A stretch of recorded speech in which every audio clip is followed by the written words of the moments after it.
The story starts in a small eatery. The male lead and his friend are sitting at a table, eating some snacks. They look relaxed, like they just came from somewhere. Earlier, they had watched a documentary together. The documentary was about a patient who had to go through surgery because of a serious injury. The injury caused nerve damage in the patient's hand, and because of that, the hand would no longer work properly. The patient couldn't use it for work anymore. While they are eating, the male lead's friend looks thoughtful and asks him a question. He wonders how people like the patient would continue to live after something so terrible happens to them. The male lead answers without much thought. He says the only option would be to die. It's something that just slips out of his mouth, like an automatic reaction. He doesn't realize it's not something to joke about or say lightly. At that moment, he doesn't think much of it. Back then, he didn't know the weight of his words. Back then, he didn't understand. At the eatery that day, they sit together, sharing a meal. His friend looks at him and asks how he is feeling. The male lead replies that he feels hot. His friend doesn't let it go easily.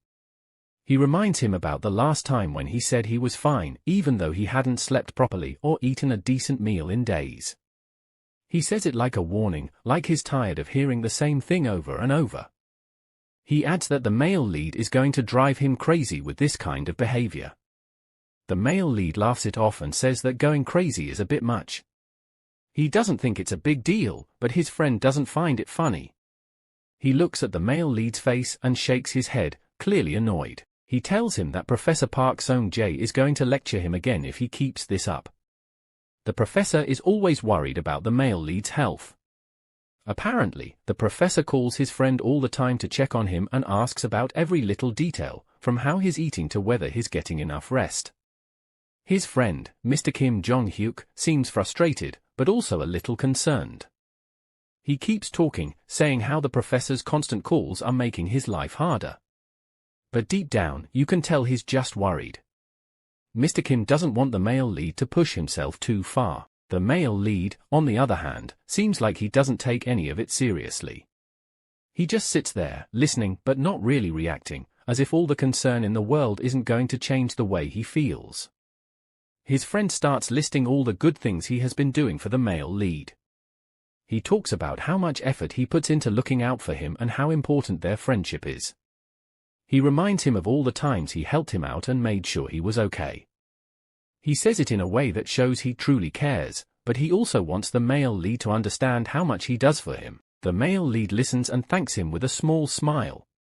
He adds that it must be really annoying to do all that, even if it's something the professor asked him to do. He knows his friend doesn't have to go through all the trouble, so he acknowledges it, but in his usual light-hearted way. His friend shakes his head and warns him not to talk like that. He says the way the male lead is speaking is making him feel like a bad person. He says it half-jokingly, but there's a hint of seriousness in his tone, like he's worried the male lead doesn't fully appreciate everything he's doing for him. The male lead just smiles wider and says something playful. He tells his friend that he will continue to depend on him. He says he's not going anywhere and promises that when he succeeds in life, he will pay him back. He tells him to treat him well in the meantime because good things are coming. His tone is confident, but also a little teasing, as if he's trying to lighten the mood. His friend looks at him, half annoyed and half amused, but deep down, you can tell he's not really mad. They both know this is just the way the male lead is, and somehow, it works for them. They're done eating, and step outside. His friend asks him if he has also sent tickets to this time. The male lead replies positively. His friend asks him if they're coming. He replies that he doesn't know. His parents didn't want him to pursue his dreams of being a pianist. Professor Park tried to convince his parents. His father had the professor that the male lead study is important. Professor Park had replied that the male lead has a talent for playing the piano. The male lead looks on as they argued. To a kid like him who wasn't even his disciple yet. Professor Park tried convincing them himself, but his father was still persistent that he has to go to a good university and succeed for them. He didn't listen. Eventually, after he left home, Professor Park became his guardian for 7 years. Until now, as a 21-year-old, his parents have never for once supported him. And anytime there is a concert or competition, he never stopped sending 2 tickets back home. But whenever he saw the tickets that were sent countless times come back as empty seats, he felt slight resentment towards the professor. Back to present. His phone rings, it's the professor calling. He picks it up and they start discussing. The professor asks him if he has eaten, he said yes. That his friend took him out for lunch. The professor expresses his worry about his well-being.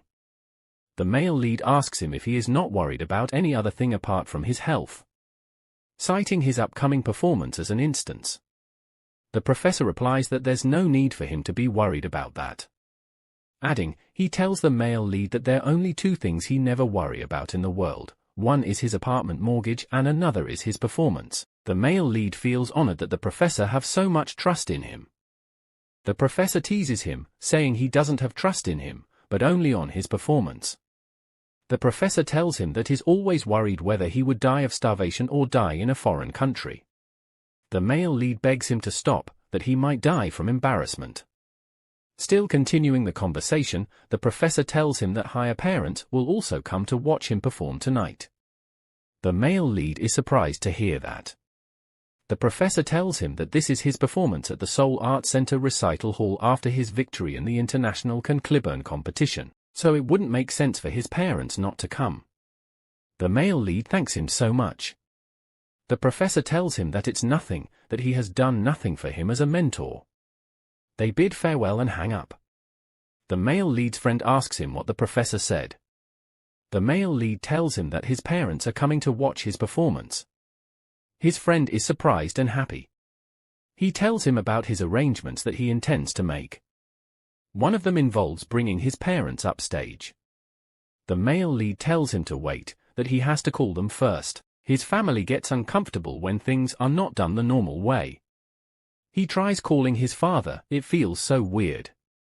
He hasn't done this in almost 7 years.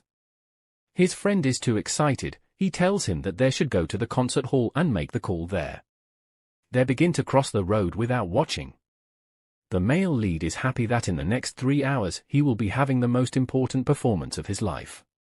He feels there's nothing he can do even if he gets in between now. While crossing the road excitedly, a car is coming with full speed towards them. Immediately, he pushes his friend who was in front of him away. The car hits him. Blackout. Moments later, he wakes up on a hospital bed. He's surprised. He feels pain in his hand. Turning around, he sees wires all over his wrists. He can't believe it. The doctor enters with a nurse. They see him looking at his hand. The nurse tells him that she gave him painkillers, so he should feel a bit better now. Ignoring her, he asks the doctor what happened. The doctor asks him if he remembers getting into the car accident. He says yes. The doctor asks him if he remembers the situation entirely. The male lead says no, that he doesn't remember anything after he got hit. The doctor tells him that it's because he suffered a great impact on his head and passed out. The doctor assures him that it's not going to be a big problem, that they will work on it. He becomes a little confused. He tells the doctor to stop talking about his head. The doctor continues, telling him that the accident would have been a minor one, but the driver braked too late and turned the handle too far, which resulted to a second-degree fracture to his right hand. He tells him that their hand surgeons have tried everything to help him. The male lead tells the doctor to go straight to the point. The doctor tells him to calm down, that rehabilitation would help him a lot. The male lead cuts him saying he should go straight, adding that he's a pianist. After a while of discussion with the doctor, the male lead can be seen looking so dejected. He asks the doctor if that's all and he says yes. He appreciates the dictator, adding that he has done a great job. The doctor is about to exit the room when he remembers something. He asks the male lead if he really is a pianist. That he must know about Schumann. The male lead asks to confirm the name. He knows the man. He gives the man's story. He was a pianist who converted into a composer after a finger injury. Sarcastically, the male lead thanks the doctor for putting so much trust on him. The doctor apologizes immediately and leaves the room. The male lead is alone, dejected. He's deep in thoughts. He wonders why bad things always happen to him. From the way he lives, the way he acts, everything always turns out bad. He cut ties with his parents, and the life he committed to being a pianist have gone down the drain. This performance was the only time he could ever prove himself to his parents. In the end, everything proved to be useless. He knows his parents would probably never accept him because his hand would never be the same. His anger boils towards his friend, Kim Jong-hyuk. He blames him for his condition. He wonders why he was in front of him, that made him protect him. The male lead continues in his thoughts, now abusing himself. He only knows how to play the piano. He wonders why he had to get involved and end up like this. He wonders if he wants to be Superman. Stopping in his track. He feels he has no right to blame anyone for his predicament. He always have Rachmaninoff play while he falls asleep. He feels his life as a pianist is all over. If something like destiny exists, he wonders if this moment is also his destiny. He's dejected. He looks at some medicine and syringes beside him on the table. A thought comes to his mind. To be a composer? Maybe that's one way to continue his life. With one hand, he takes the medicine inside the syringe and begins to inject himself. He wants to finish this off himself. He feels if there is someone out there creating his destiny, he wants to go and meet them. After putting the last one in, he begins to feel dizzy. He wonders if it has worked. He hopes that was enough to end it. Lying to the bed, he apologizes to everyone. He wakes up to some sounds. He's still alive. He looks around, it's a well-furnished room. He doesn't know where he is, this isn't Korea. A maid walks into the room and sees him awake. The maid is surprised, she calls her name, Tatiana. The male lead doesn't understand what she said, but he knows that it means lady in Russian. He wonders why she's using Russian. Some men walk in, they're all speaking Russian. He doesn't understand anything. He can't communicate at all, he has to use body language to ask where he is and why he is here. He takes his hand up and sees it well. He's surprised. The hand was unfixable. He wonders what this is. It's shocking, our lead character is now a female. The male lead can't believe the reflection on the mirror. He doesn't know what happened. Examining the arms. It is thin and pale. The hair is very long and it's blonde. And his hand it's fine. Still examining his body on the bed, the people are still there looking at her. His mind clicks, the Tatiana these people are talking about is him. He notices that they all looked so worried. He wonders if he was asleep for a long time. A maid brings a cup of tea for her to take. She accepts it. The door opens and a middle-aged man walks in. His name is Yuri Alexeyevich Verzanova. He speaks Russian to the maid. Our lead character, who is now female, looks on confused. She doesn't understand Russian. She wonders who the man is. The man turns to her and calls out to her. She answers. His eyes are so scary. He speaks Russian to her and she doesn't understand anything. She decides to try using body language. She tries to demonstrate that she doesn't understand what he just said to her. This is so frustrating for her. She does that, but he still doesn't understand. She knew immediately that it wasn't going to work. She calls out Tatiana and points to him, smiling. He tells her his name. In her mind, she wants to let him know that she doesn't even know his name. She wonders if he is asking about how she is doing. The word Verzanova rings in her ear. She can remember someone calling her name before. The man calls the name again, she answers. He speaks a little bit of Russian and hugs her emotionally. Tears drop from his eyes. This makes the lead character surprised. This man is Tatiana's father. He thought he had ended everything, but somehow, he woke up in the body of a Russian child named Tatiana Yurievna Verzanova. He doesn't know what to do. The servants who were in the room started clapping. Finally, the man stands up. She looks around, the atmosphere seems dark. Then again, there is no way a situation like this wouldn't be troubling. She wants to tell them that she feels fine. She wonders if there is a way. Looking at her hand, a thought comes to her mind. Immediately, she gets up from the bed and begins to walk out of the room. Her father tries to stop her, but she resists him. She tries to tell him that she can just go back to her bed. And she is not the real Tatiana. Shaking her head to drive home the message. They didn't understand. Opening the door, she is still determined to take away some of their worries. She doesn't know anything here. As she walks in the corridor, she feels they will probably have one in this huge mansion as decoration. She is not sure, but she have that feeling. Opening a door, still with that strong feeling, her eyes catches something. It's a piano. She is surprised at the large one she sees. She already thought she will see one, but she never expected something so extravagant. She walks to it and sits. Placing her hands on the keys, she complains about the smallness and fragility of her hands, compared to her past hands. She begins to play. At first it almost sounds like a mess.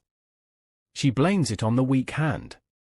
She is convinced that she won't be able to perform properly, but there is an audience waiting for her to move her hands. She raises her hands and decides to play. That is enough for her. The piece that she can play right now isn't fast, and the main melody is clear, the topic is definite. Rachmaninoff Prelude Minor. The Bells of Moscow. This piece is just a vague memory to her now, but the melody is so intuitive and clear that she cannot forget it. The ringing of the bells that Rachmaninoff composed are the definition of Russian lyricism. She boldly presses on the keys that she can't reach and substituted them with chords. She slowly transitioned to the melody and make a clear and precise sound. This is the sound that courses through her entire body, her bell. She looks up and sees the servants and her father looking at her in awe. They begin to clap. She falls on the keys of the piano. Everyone rushes to her, panicking.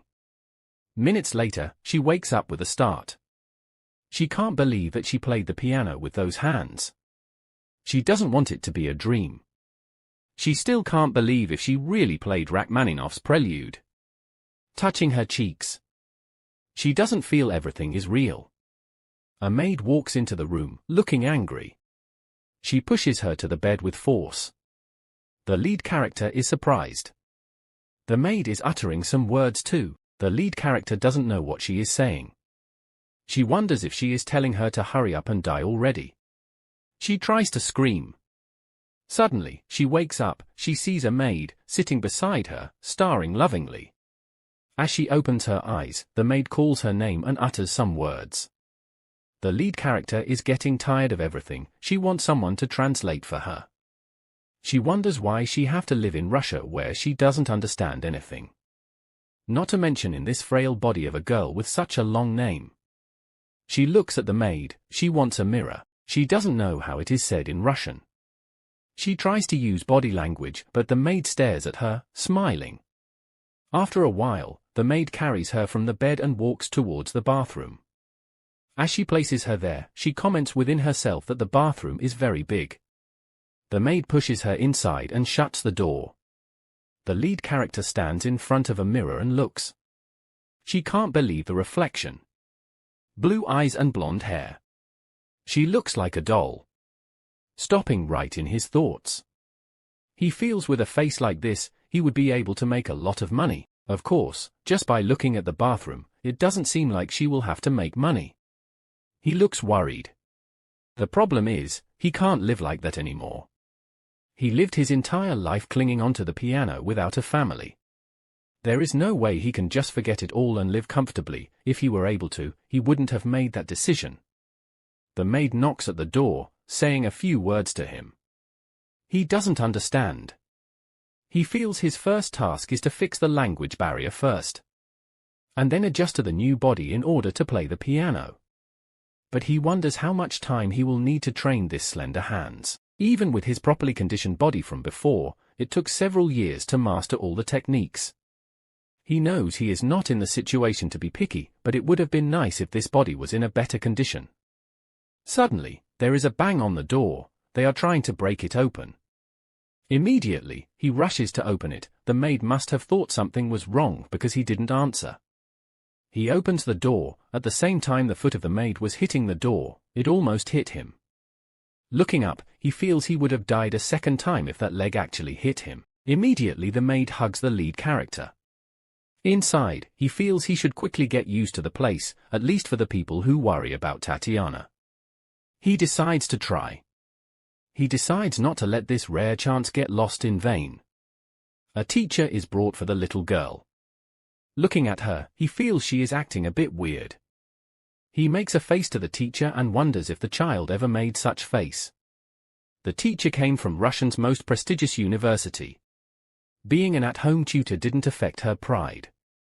Obviously, since the Verzanovs are one of Russia's greatest families. Meanwhile, the teacher is worried that Tatiana doesn't like her. That she has never conversed with her before. And the only time she did talk, she would always shorten it and say, "teach." The constant defiance from a young student down her pride tremendously. After Tatiana became unconscious, she received a large sum as severance pay and started her own business, but the results were depressing. As if things could get any worse, she got scammed and became desperate for money. She thought she would never come back to the Verzanovs. To think that she would come back as a home tutor just for money. Even if Tatiana is cruel and abusive, she decides to endure it because this is her job. When she sees Tatiana, she looks at the way the little girl was behaving. Her father tells her that his daughter is suffering from memory loss. They sit, looking at each other. The female lead wonders if the teacher's nature was this lovely. On the other hand, the teacher is wondering if this is really Tatiana. She wonders what environment she was educated in for her to change this much. She concludes that if the environment really made her the way she is now, then she must teach her everything from the beginning. She wants to start everything from a clean slate. She smiles and tells the female lead that there won't be any need for a skill test. She wants to make sure she doesn't get hurt this time around. Giving her a paper, she has decided within herself that she would help her. She reaches and touches her head. She wants to do her best. The female lead smiles. The teacher tells her that they should get along this time. The young girl nods and grabs her hand and begins to lead her to the door. As they get to the door, the teacher tells her to stop, saying that she can't leave her room wearing the nightgown. The young girl runs to her wardrobe and gets a red dress. The teacher dresses her. She decides that she will be by her side for everything. Margarita is a very competent teacher. The lead character learned a decent amount of knowledge in a short period of time. Soon after, he is able to search for information about Verzanovs. So far, he can tell that his father Yuri is a very rich man. He was quite a celebrity too. And he found an article with pictures of the Verzanov family trip. The funny thing is that, after reading this article, he found that Tatiana has an older brother, and her mother is dead. But since he doesn't know her, it didn't hurt him as much. It was just, "Oh, is that so?" and accepted it. He can see that the original Tatiana looks so much healthier. So he is now taking over this girl's life, even if it wasn't his will. In the end, he is taking over Tatiana's whole reality. If he can, he wants to protect the honor of Tatiana, the Verzanov family, and protect my original self. Of course it is not going to be easy, but he is going to try. She opens the door and sees a young man standing on the door. His name is Ruslan Yurovich Verzanov. He decides to be close to him since they are siblings. The lead character smiles. She looks at his facial expression. He isn't smiling. For reason the brother doesn't like her. It looks like he really hates her. He speaks a few words in Russian for some time. The only thing she could understand was father. They leave the room and begin to walk in an airy corridor. She walks slowly behind her. Cold wind is blowing. They say that brother and sister are supposed to kill each other, but this is a little different from that. He wonders if something bad happened to the siblings. She tried to get close to him once by sticking to arm, but he acted like a madman. He wonders if Tatiana tried to kill Ruslan before. They reach the hall and he ushers her inside. He disappears immediately. The lead character stands in front of her father and another man. After he got out of bed, a lot of people came to see him. He expressed his gratitude by acting. Yuri was very happy and guests came in day by day. His father introduces him to the man. He is a teacher. The man stretches his hand and introduces himself as Mikhail Fyodorovich Bolkonsky, stretching out his hand towards the lead character. He can say a simple greeting now.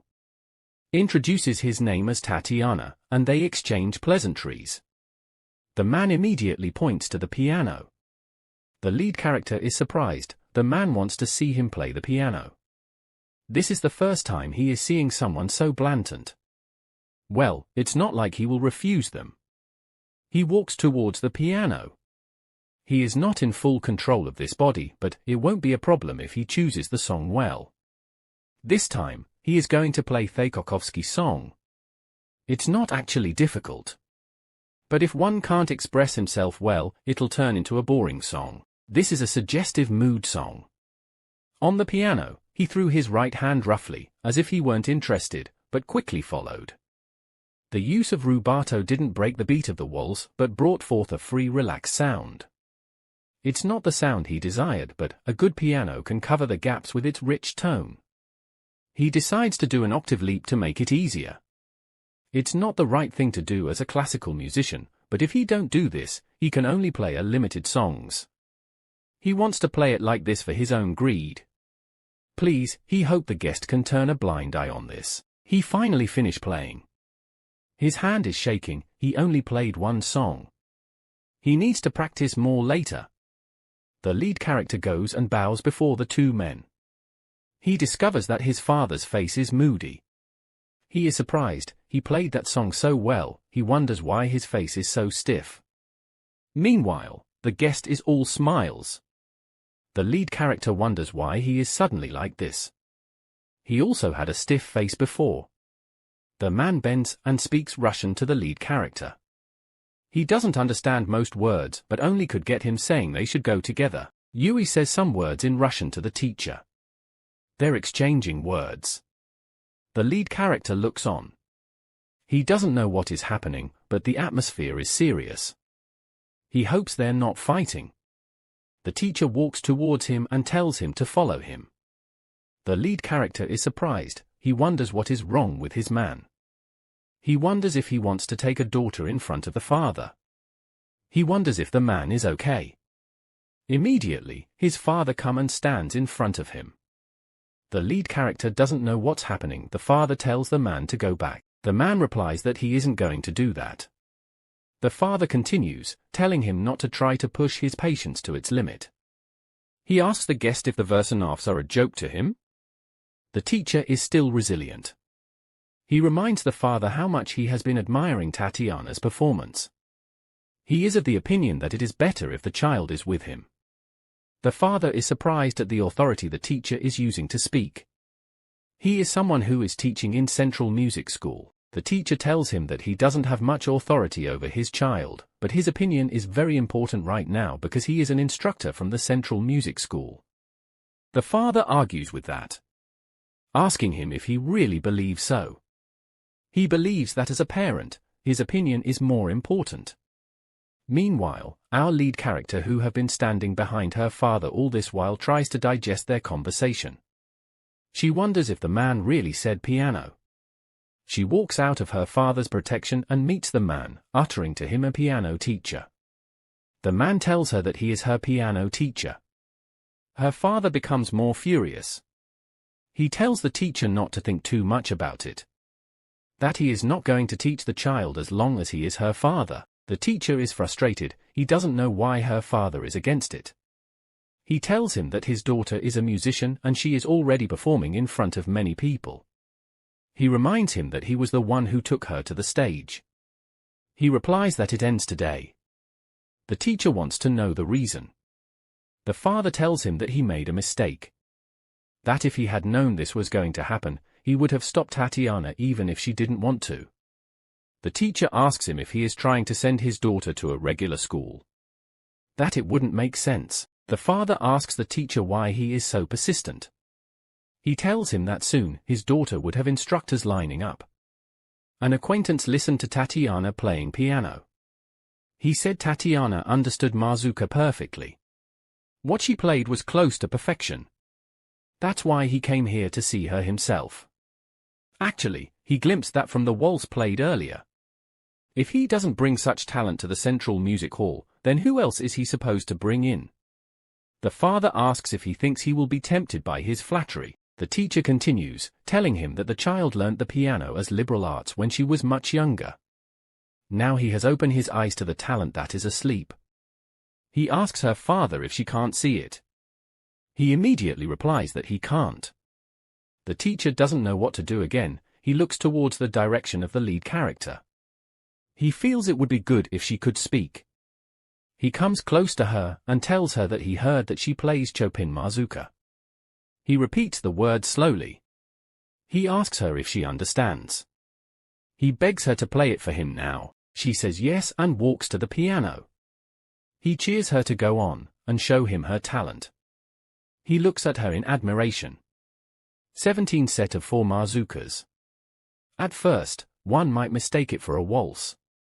It's as distinct as the difference between a waltz and a trot. The unique tempo rubato and mazurka rhythm is. They say one can't play a complete mazurka unless you're Polish.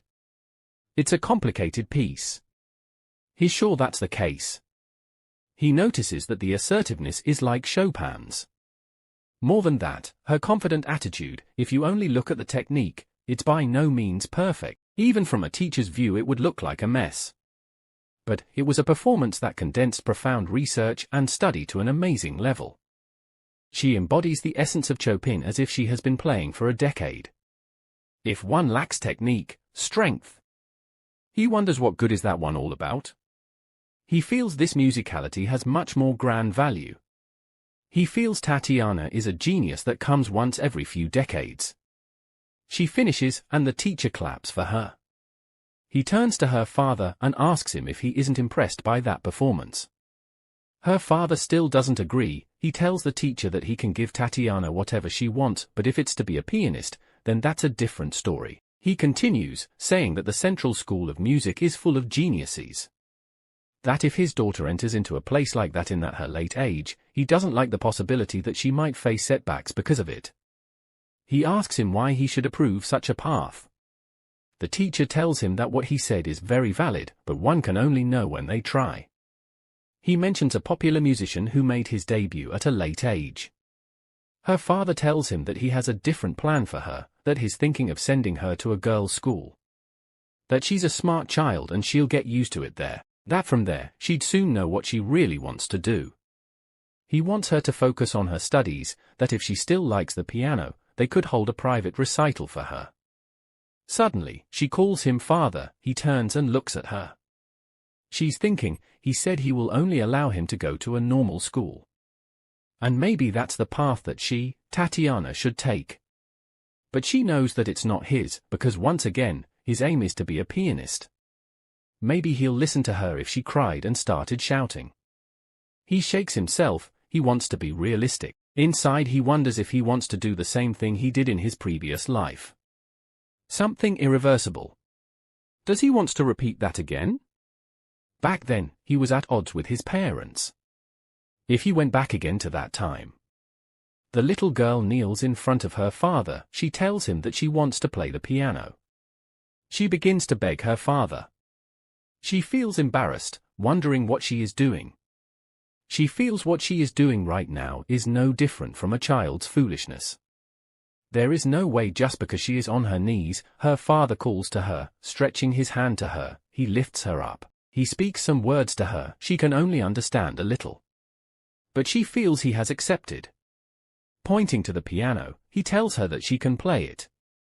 She is surprised. She wonders if he is serious. He hugs her and says some things that she couldn't understand. All she just did is to thank him. Meanwhile, the teacher watching from afar is very happy. He intends to take her and make her the world's best pianist. Her father brings a condition. That he won't allow her to be accepted through special admission. That she must confidently enter the school after taking the test. This is a big problem for the teacher. He asks her father what he mean. The lead character stands there lost, not knowing what they are talking about. The teacher isn't happy. There is still a lot of flaws to Tatiana's playing. That is why he was going to take her in first without taking the admissions test. The exams that allow prodigies to enter the school. He calls to her father, he replies, asking what his problem is. The teacher begs him to give some of his daughter's time to him. He is reluctant. Quickly, the teacher brings out a paper and scribbles some notes for her. He stops after a while. From her face, he wonders if she really understands. She smiles and nods. The first one is Chopin. He tries to explain it to the girl. But from her reaction, he realizes that it doesn't make any sense even after he has explained to her. If he were to prepare for the test in August, they only have half a year left. It's near impossible to master 3 pieces. Should they just practice and take the test next year? But Tatiana will be 15 by then. If they get any later than now, it won't be too good. Should he just try and convince her father? While he is still thinking, she looks at the paper and pronounces one note. Immediately, she begins to walk to the piano. This surprises the teacher. She starts playing the exact note. The teacher can't believe this. Is she playing Haydn Sonata's piece after just a glance at the music sheet? This doesn't make any sense. It's possible to be talented in rhythm and emotional projection, but being talented in sight reading is a totally different story. It's just like getting used to a language one have never learnt before. She is reading this music sheet like a trained pianist. Is this really possible? Can one forget mother tongue, but remember how to read music sheets? It just doesn't add up. She comes and collects the other music sheet from him and begins to play. He notices that the scale isn't fluid and there are tons of mistakes. But did she hide her skills in the last piece? It is as if she sees her own flaws. When her fingers shake, she pushes herself to play the notes. When she thinks the legato will stop, she sustains it with the pedal so it doesn't crumble, nor does it disappear. She is struggling with her teeth clenched just to build a tower of notes. This musician, who is kicking to stay afloat, is attempting to transfer to the Central Music School in 66 months. Logically, this is clearly impossible, but if this massive pile of illogic is Tatiana, this might not be impossible. The next day, lead character is led to a room which has a piano. It would be her practice room. She is so happy. She thanks the butler, Igor Vladimirovich. He tells her not to thank him, that he only listened to Master Yuri's request. Her father had told the butler about his plan. The butler was not too sure about the arrangement. He had asked the father if he really believed in his daughter. Her father tells him that he has decided to respect Tatiana's decision, so he wants him to help him. Back to present. The butler watches as the female lead checks the shelves that is filled up with different music. He admits that the girl looks different now from before. However, she acts different from a person suffering from memory loss. He wonders if it wouldn't be better if she gets a better education that would guide her back to her normal life than practicing piano. He is really hoping that Master Yui won't regret its decision. 1 week later. It's late at night. The butler is reading a newspaper when a servant runs to him with news that Tatiana has passed out. He goes to see her in her room. She is unconscious on her bed. He asks the maids around why they didn't notice that she is falling ill. That it was even Velka, the dog, that found her unconscious. A voice speaks from the bed. It is the lead character. She tells them that it is all her fault. She asks for forgiveness. The butler is surprised by that. Is she being considerate to the employees? No, he doesn't think she is being kind about this. He looks at her eyes. They doesn't look nice. He wonders if she thinks that if the situation gets bigger with more people involved, she won't be allowed to practice the piano. But even so, to do something so unnecessary. He wonders what in the world is pushing her this far. He recalls the good words the piano teacher was saying about her the previous day. About how she is a genius. If a teacher from the Central Music Academy is complimenting her to this extent, she is really putting a lot of effort into the piano. Days ago, he went to the practice room late at night and meets her there. He begs her to go and rest, that it is late. He feels it would be nice for him to help for just a bit. She had replied that she doesn't want to. She asks him if she wants to listen to a song. He decides to listen to any piece she will play. He doesn't know what she is truly feeling, but now, he cannot help but accept her. He sits and listens to her while she plays, with admiration. He feels she is so sure of what she wants to do. In the end, Master Yui's choice was not a wrong one. 6 months later. The female lead is in the practice room, practicing. She stops, thinking. She made it this far without Si-yoon's memory, but she can see her limits. She already knows how this would end.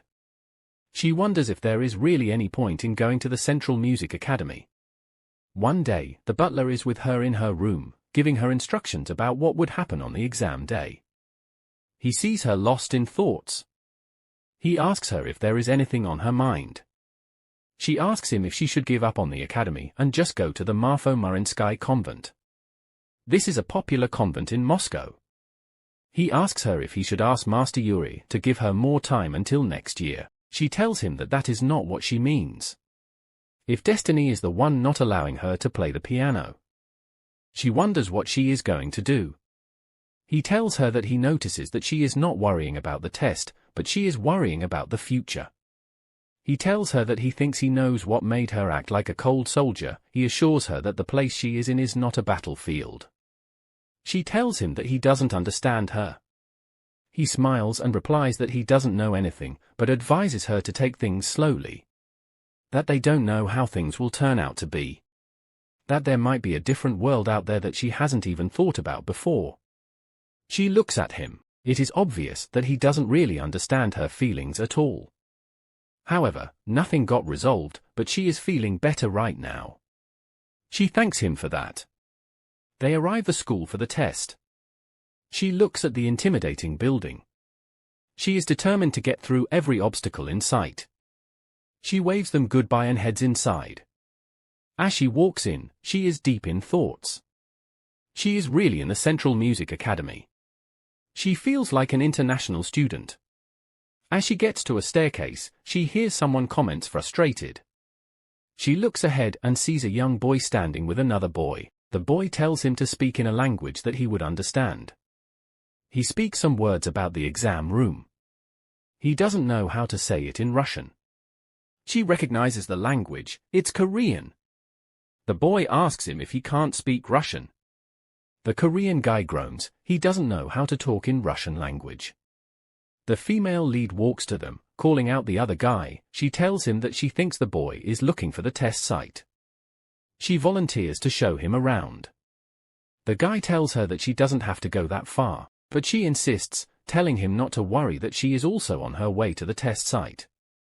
She leads the Korean through a corridor silently. He stops and tells her to wait. He speaks in Korean, telling her that he needs to go to the piano department, but he doesn't know where the entrance exam hall is. Then he remembers that she is supposed to understand Korean because she is Russian. He tries to speak Russian, but he can't express himself well. She looks at him. His pronunciation isn't just bad, it is horrible. She smiles. She feels it is cute that he is embarrassed. It would be fun to play a prank on him, but, speaking Russian, she tells him to follow her. They walk away. It's nice to meet a Korean, but that doesn't mean she can speak Korean too. She has to stick to Tatiana's role too. She asks him for his name. It's Han Sung-woo. She asks him where he is from. He doesn't understand that one. She tells him to forget about it. He usually comes back from a year of language studies. She wonders what he was doing if he wasn't studying. There are 3 regular subjects as well as studies in theory, so it would be hard to go there even if he gets accepted. Well, she is not in the situation to worry about others. She turns to him and tells him that she doesn't have a plan either. He asks her if she meant passport. She just decides that they should not just talk again. They get to the reception. They are given a number ticket.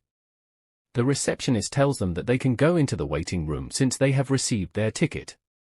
They look at their tickets. His number is 9 and she is number 10. They enter the room to see other kids. She notices that they are all here with their parents. She wonders if it is just Han Sung and she that came without a guardian. She turns to him and tells him that she is glad to have him with her. They get a seat at a far end of the room. She notices that he doesn't look nervous at all. Well, if one is really confident in one's skills, there is no reason to cringe at these kinds of gazes. Children who are nervous before the test. The sound of piano playing next to her. Upcoming performances and rigorous judges. She only live for music. And would die in this world for music. She comes back to her environment. She looks in front and sees a young boy, their eyes meet. He stands up and begins to walk towards her. She wonders what is happening. She doesn't want him to come. Finally, he stops in front of her. He asks her if she is this year's transfer student. She says yes. She wonders why he is so close. He asks her what grade she is, and she tells him that she is in the 8th grade. He is surprised. He says some other things, but because he is too fast, she can't understand. She is still not very good in Russian language. He stretches forth his hands and introduces himself as Ernest. She takes his hand, telling him that her name is Tatiana. They exchange pleasantries.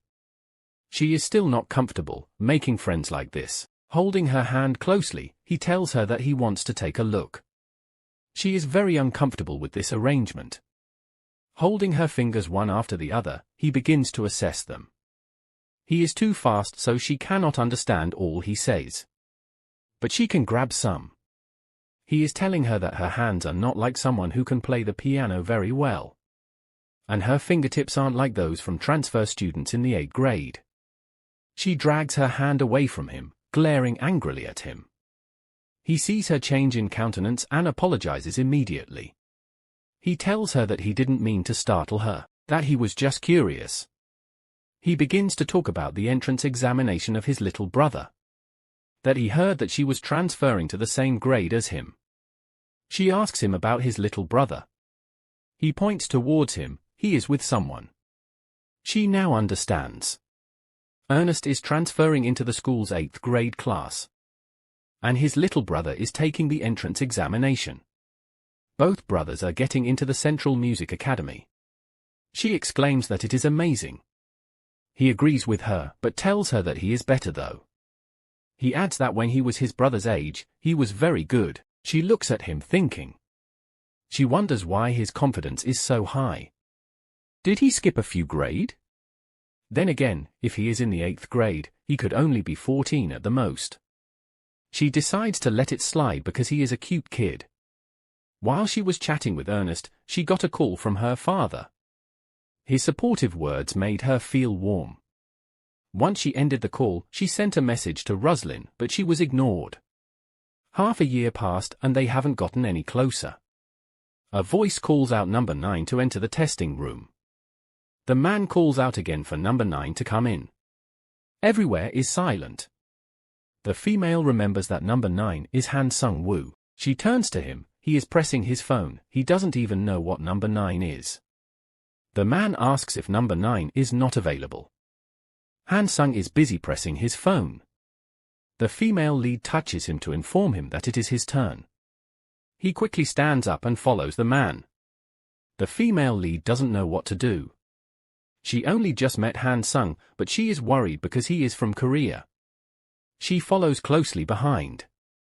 She don't like how he is acting, but she wants to know how good he is. She reaches the door and peeps. She sees him standing in front of 3 judges. He walks to the available piano and begins to play. She recognizes the sound as Haydn Sonata. She notices that it is a bit fast, but there is confidence in his fingers and he is improvising all the while to make the piece interesting to listen to. She feels his talent is insane. If he is this good at 14. Someone cuts her thoughts off. It's Ernest. He asks her what she is doing there. She jolts, scared. She wonders if he doesn't have anything better to do than following her around. She wonders why it has to be her. She tells him that she was examining. He is surprised to hear that. He speaks fast again. She can't really understand him. She wants him to talk slower. He is surprised that she is examining the player. He tells her that there is no need for her to examine the player. From where she stands she hears that he is on to the next piece. She tells Ernest to listen first. He is now playing Chopin's note. Ernest listens. It looks as if he likes how it sounds. She tells him that he would have done that first before judging her. He grumbles. Finally he admits that the player is good.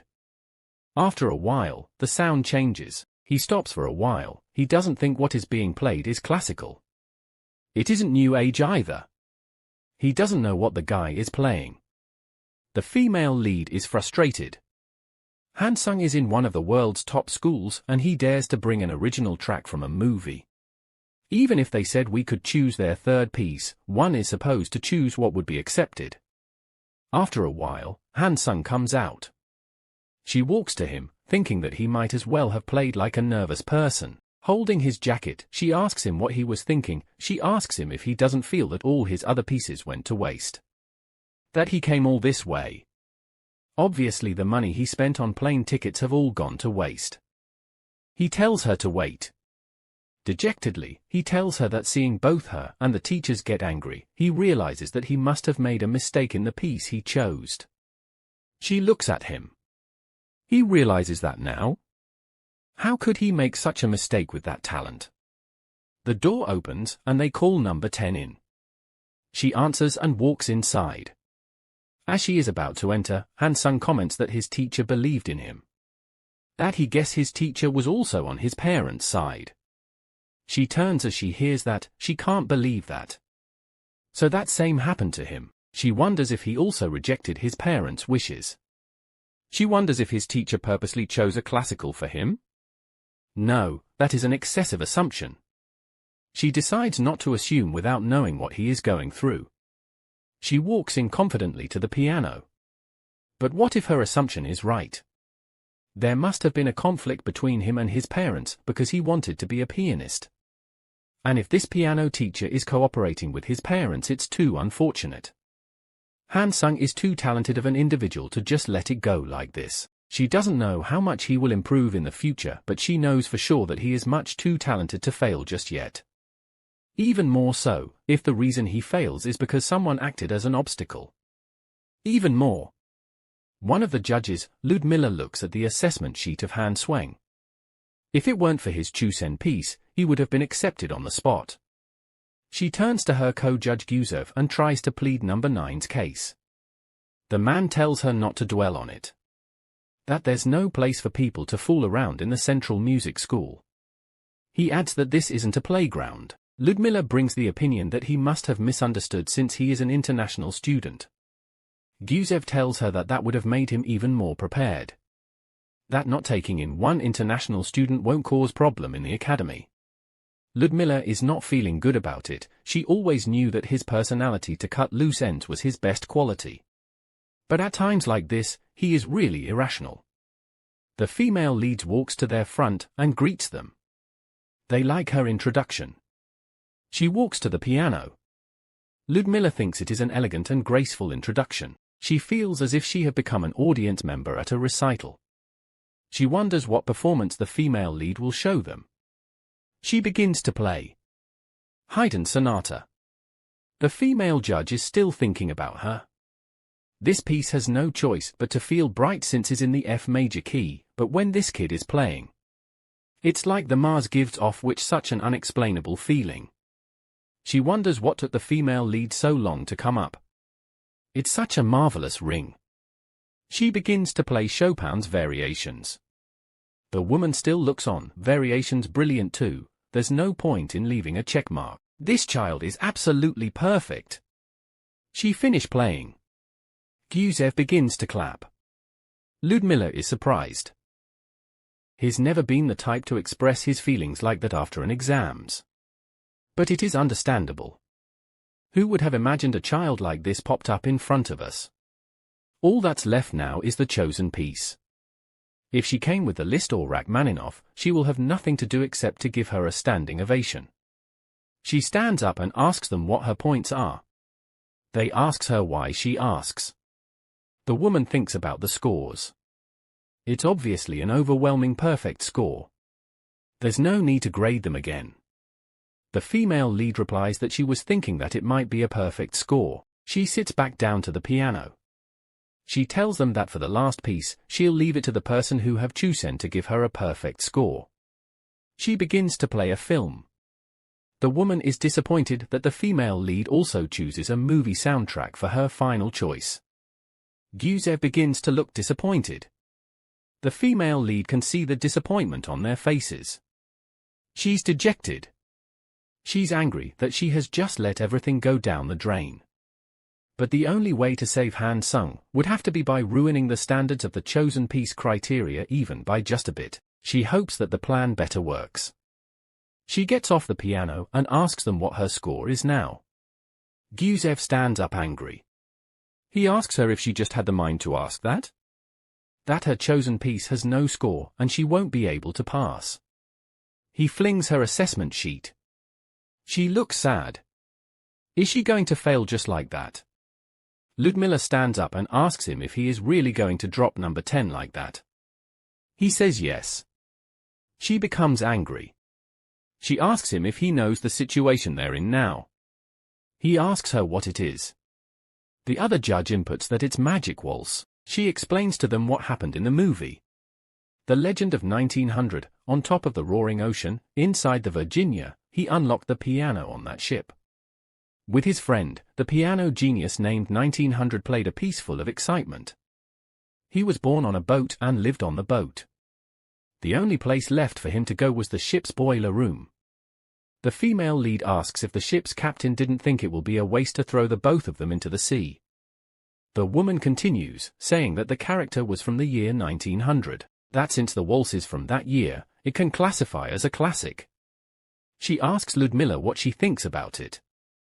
Ludmilla immediately replies that she's right. The female lead looks at them. She feels everything is a bit odd. Gyuzev disagrees with them immediately. The other judge asks him why he is so young yet he is so uptight. He still doesn't agree with them that since the character is from 1900 and the music is waltz that it is classical, he feels it's absurd. The lady turns to our girl and asks her if she has any question to ask, adding that someone should go get a drink for Gyuzev. The female lead steps outside and accidentally bumps into Han Sung. She takes a step back, looks at him, and quickly says that she just saved him in there, so he better explain himself. Her tone is firm, and she's clearly not happy. Han Sung freezes for a moment, completely speechless. He looks at her, but no words come out. It's like he doesn't know what to say or how to respond. Nearby, Ernest watches the whole thing, looking confused. He glances between the two of them, trying to figure out what's going on, but no one says anything more. The silence feels heavy, and the tension between them is impossible to miss. Drop a comment if you want to see a part 2. See you next time.